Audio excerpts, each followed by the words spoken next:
مشاهدينا الكرام، نجدد التحية وحول ما يحدث في المشهد السياسي المصري، وأيضا حول عدد الإصابات وأيضا حالات الوفيات. معنا على الهاتف الأستاذ الدكتور يحيى موسى المتحدث الرسمي باسم وزارة الصحة. صباح الخير.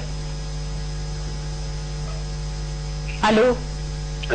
ايوه حضرتك معانا على الهواء. احنا كنا عايزين نعرف من حضرتك التقدير الحالي لعدد حالات الاصابات وايضا الوفاه.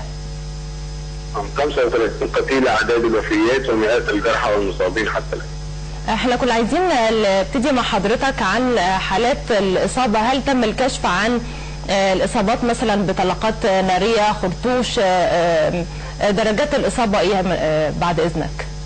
أنا كنت شاهد عيان على ما حدث، حيث كنت متواجد مع رجال هيئة الإسعاف المصرية في المكان، وأقول شهادة لله وللتاريخ أن ما حدث هو مجزرة متكاملة الأركان من قوات الشرطة العسكرية وقوات الشرطة والداخلية ضد المعتصمين السلميين الذين لم يكن يملكوا أي سلاح يدافعوا به عن أنفسهم، وتم قتلهم بدم بارد بعد خلقهم بقنابل الغاز. وهذا ما رأيته وشاهدته بنفسي وشاهده رجال الإسعاف وعشرات الآلاف من المتواجدين هناك.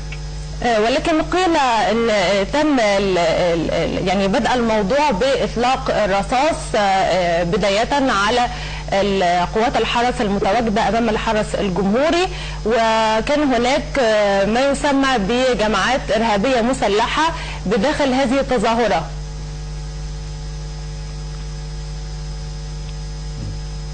الو.